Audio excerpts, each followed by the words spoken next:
Hey guys, I got a package in the mail today, and it should be my new boat. I bought a Vitality FT009, and the reason for it is because I had bought these last year, the FT007s, and I was really impressed with them. For the price, I was very impressed. So I wanted to go a little bit bigger and a little faster and stuff like that, and I want to try something else for this season. It's only March, but I'm already starting to get into, flying the quads outside, and of course, the water, the ponds and all that are starting to thaw. So I'm starting to think about boats and all that stuff.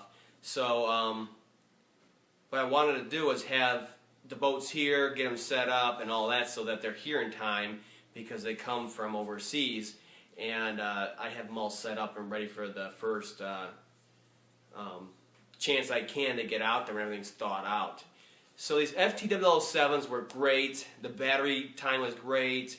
The range was great. They sounded great. And I was very surprised by the speed. And never had anything really break on them to speak of. And so I figured, why not go a little bit bigger version of the exact same boat? So we're going to do a quick unboxing and see what it's all about.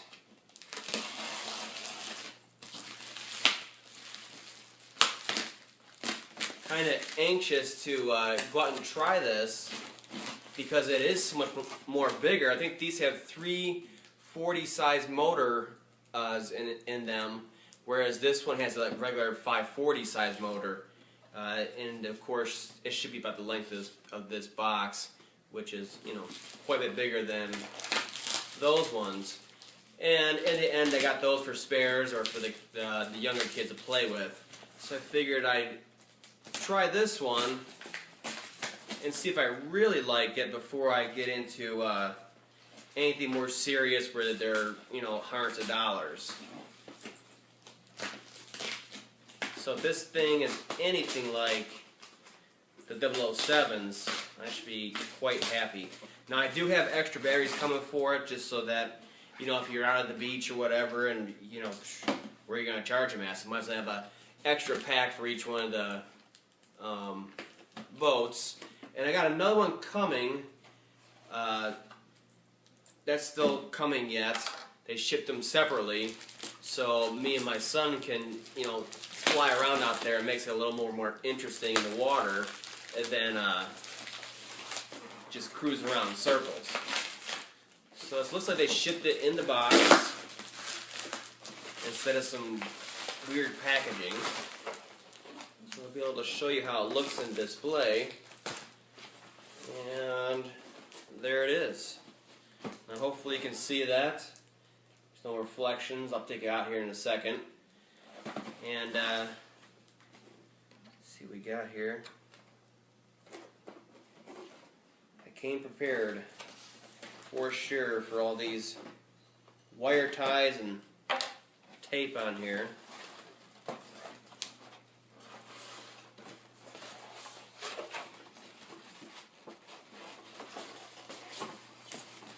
They have got it nice and tight in here. Plus the box is damaged down here a little bit. Jeez.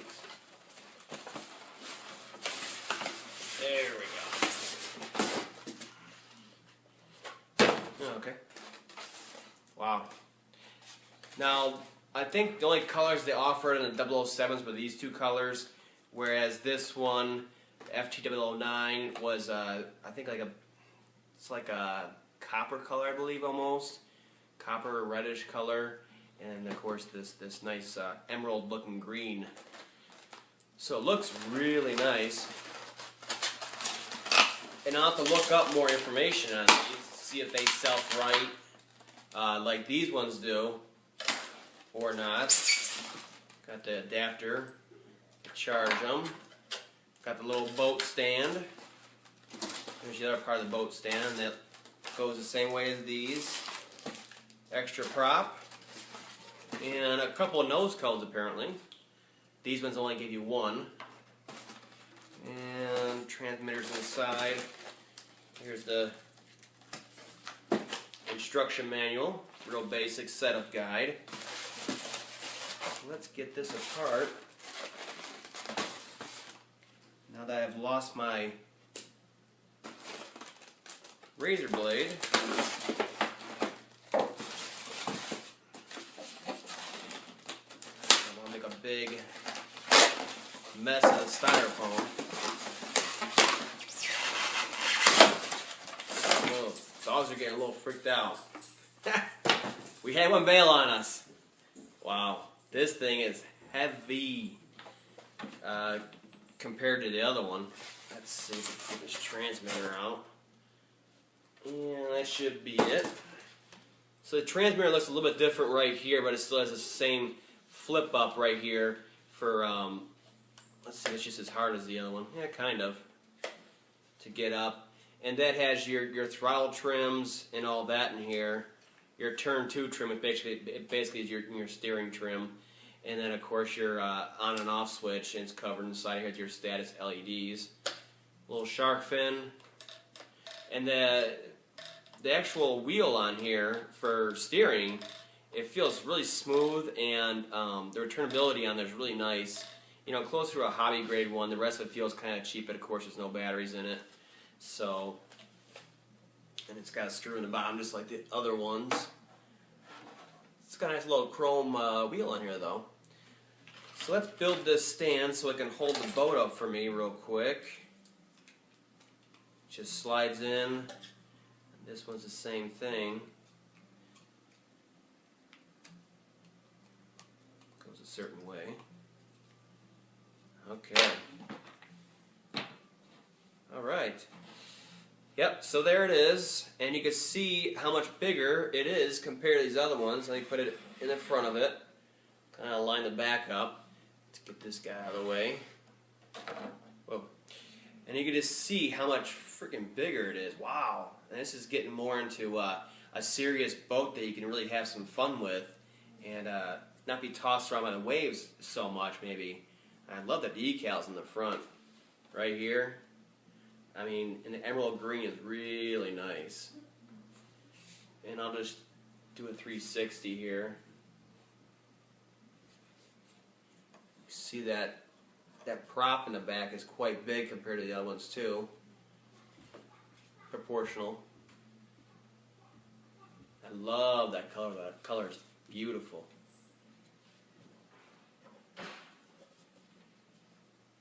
Show you the difference.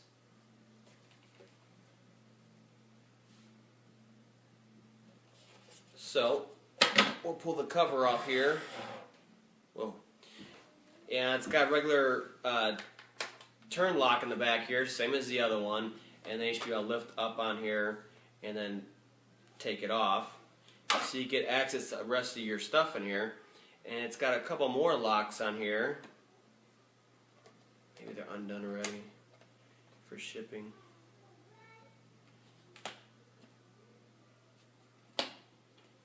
They got little lock and unlock symbols on here.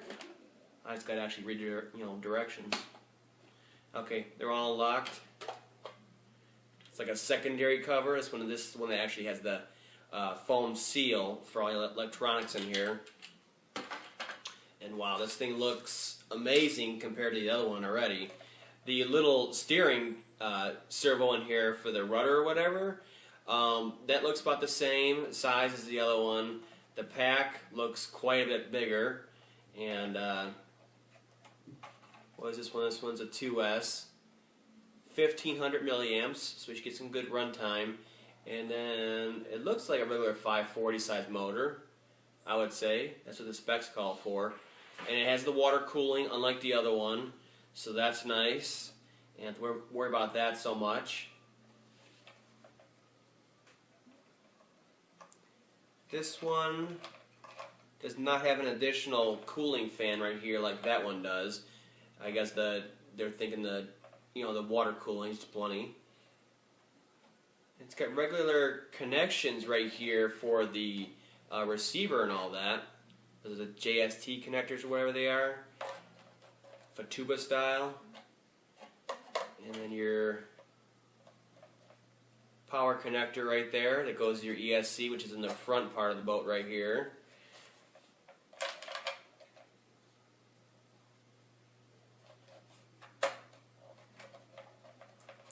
Now this one, the actual battery in here, the old one, well, in that one, the 007, it slid around there. It's very loose in there, whereas this one's like sized just for this compartment, so it really is, it holds it down here really nice and flop around.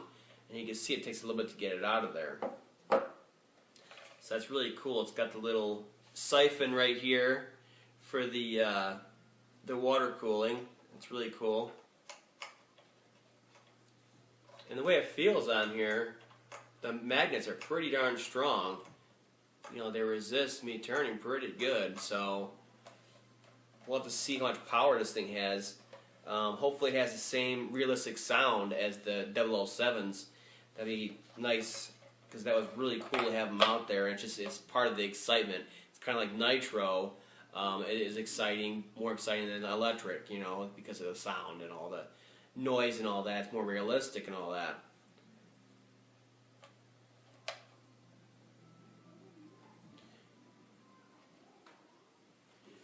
Now this one, just like the 007s, has the water sensor right here to enable the the prop back here to run, so you don't hurt yourself when you pull it out of the water.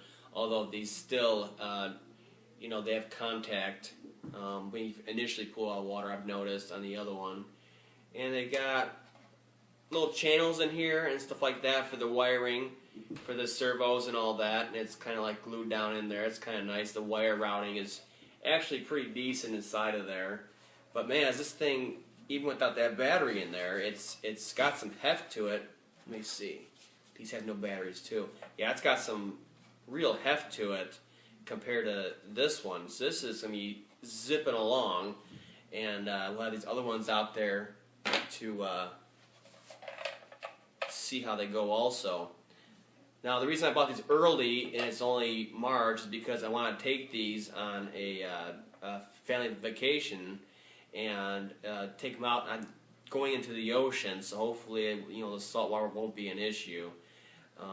Maybe I can find a freshwater area too to take them to, and just see how well they power around compared to the 007s. I'll bring one of those and one of these, and I'll probably do a running video of that, so you can kind of compare the difference. Maybe get one of those for your kid and a 009 for yourself.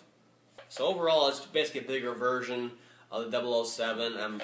I really like the way it looks, especially all the wiring in here. It just seems more mainstream and hobby grade compared to the 007s. It was kind of like, it was weird, I don't know. And it's got the thicker gauge wires and all that in here. So I'm really impressed so far, especially with this paint job. It's very impressive. The emerald green, I love it. And I have to put the little nose cones on there before I ruin anything. The way I drive. There we go.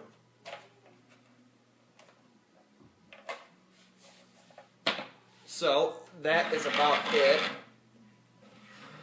I just want to let you guys know.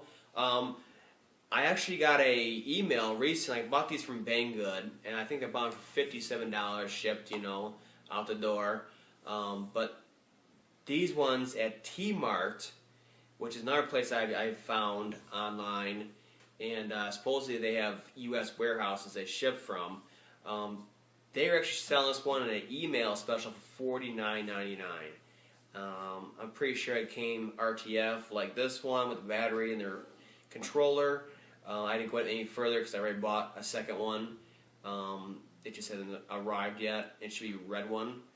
And so that's something. I mean, I bought these. These were $49, back in the day. So for something this big and this size motor and a big old 2S pack like this for $50, I would say either way, it's an awesome deal. So be on the lookout for some running videos of this. It's gonna get pretty crazy because I'll have these two small ones and I'll have these two big ones out in the water together, and it'll be like a regular old boat race out there, jumping waves and jumping each other, and the dogs chasing it and all that stuff. Once we get into the summer here and we get some warmer water, I'll bust them all out, and should have some great videos showing off just how awesome these are for $50. So that is all for now. I'm going to be having a couple of videos out on flying the Blade 350 also. Once it's warming up, it's in the 50s, but the wind is just out of control, so I don't want to chance it. And I took it out today real quick just to see. It's probably 30 some mile per hour winds, and I just wanted to see how good that GPS hold can do. I didn't put it way up in the sky, and I was very impressed. It was all like this, I was fighting it because the wind kept dying down, whipping up. But it didn't stray off, down the road. So it was basically within a 5-foot column, side to side of where I took off from. So that was impressive because those winds were unflyable, and it just sat there basically in that column, that GPS lock column, and just kept correcting itself. So tomorrow it should be warm, sunny, and hopefully not too windy, so I can get some actual flying videos, and we'll go through the different modes, and I'll go out to that field, and be a little safer out there compared to around here. And my GoPro is actually in the shop right now. I sent it in for warranty. I did the firmware update on there, and that thing just killed it. No response at all, none of the steps they gave me, so that's gone. So no chance of doing an interference video on that. I bought the copper foil tape for that, and there's no GoPro to test it, So when I do, I'll do 1 layer, 2 layer, 3 layer, 4 layer, and we'll test the GPS interference on the Blade. And then of course I can strap it onto there and take off and hopefully get some nice shots. Especially with the new firmware they got coming out for it, they got a photography mode for it, so everything's a little more, soft when it corrects itself and everything. And you can basically just go up and it'll hold the altitude. You put the stick forward and it'll just follow someone, follow a thing that's going down the road, a dog running or whatever. And it's really cool. So once they get the GoPro back and up and running, we can start doing all that and going through all that. And that's what I really want to do, is get some aerial shots of, from the quad, flying around looking at stuff, especially from some good altitudes. So we'll get to that as soon as I get the GoPro back, and it should be very interesting to watch.